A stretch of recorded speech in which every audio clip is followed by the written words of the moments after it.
My elder sister damaged me so much in Bempelempe, and I really want to ask her why she did all that to me, but it's quite unfortunate. She's no more. Onwe Buonia. And I have a lot of questions in my head. I want answers.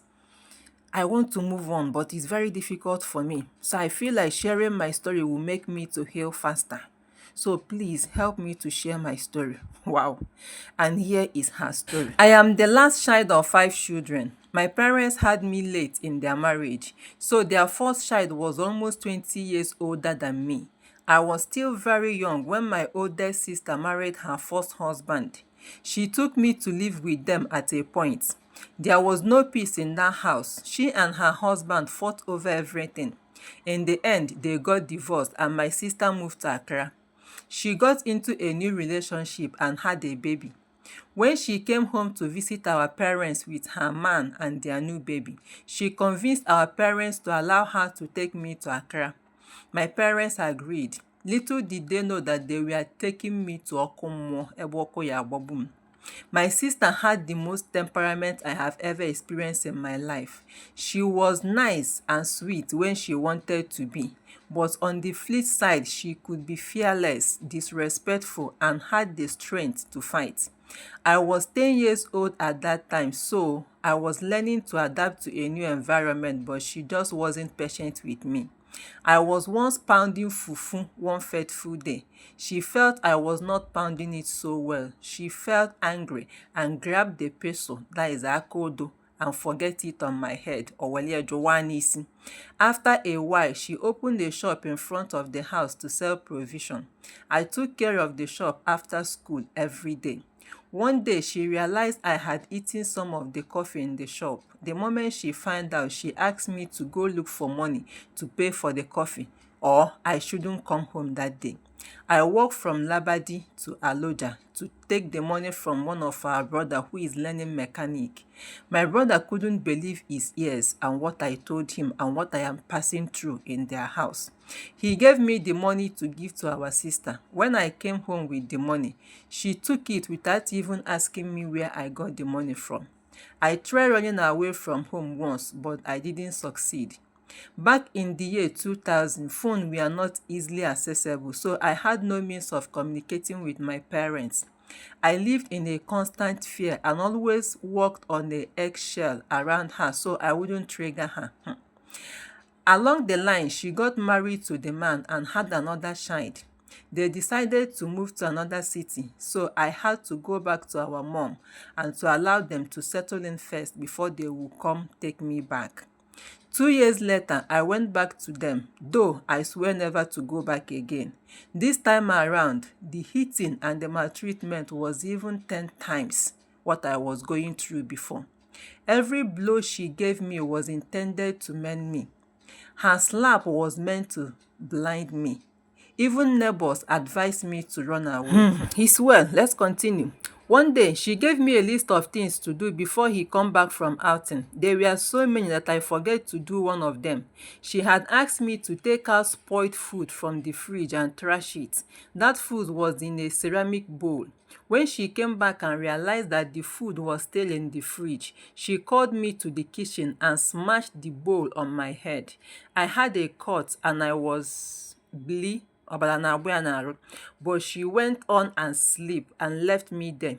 A good neighbor took me in their room and cleaned the cut and dressed the wound. Not long afterwards, she saw me talking to a guy in our area. She assumed the guy was my boyfriend. Me so much that I thought I wouldn't survive that day. After that, she plugged in a hair coiling wang and said she wanted to give me a mark that would remind me to stay away from boys. She burned my leg, hey, with hot coiler and dragged me outside to show her the guy's house. I honestly didn't know where the guy lives. After working for a while and insisting that I didn't know the place, she left me on the street and went back home saying I should only come back when I am ready to talk and to provide the guy. I found a nearby church and I slept on the stairs in front of the church. Where, hey, nwanne mmadụ na-emekwa ya ihe ahụ, ọkwa nwanne n'afọ bụrụkwa onye ezi. Somewhere in the middle of the night, her husband came looking for me and took me back home. Sometimes she will strip me neck. Wow, wow, wow. Mma ha agụ ebe a gụ biko. Na ọ na-agbụ ya ọtọ. Ọ na-agbụ ya ọtọ. Ọ gbanye ọtọ kpọpụta ya n'iru yard. Ka ndị yard niile na-afụ ọtọ ya. That is what this place is talking about. Ka m hapụ ịga ya ka o si dị biko ndị a flag alum content ya. After a while, I became so used to the beating that I could take multiple slaps across my face without moving an inch or crying. This infuriated her so much that she graduated from beating me to biting on my back. Hey! Ọ kwụsịzịa iti ihe, ọ tabazie anya alụ nye ọghọzie nkịta, ọ tabia alụ. Biting me on my back when she didn't get the reaction she wanted from me. If I forget to put food in the fridge and the food went bad, she will make sure I ate the food till it finished. I went to school one day and come back to meet an almost empty apartment. Apparently, they have moved back to Accra without informing me. She said I was in secondary school, so I couldn't move with them. She expected me to live alone in that apartment at age of 16.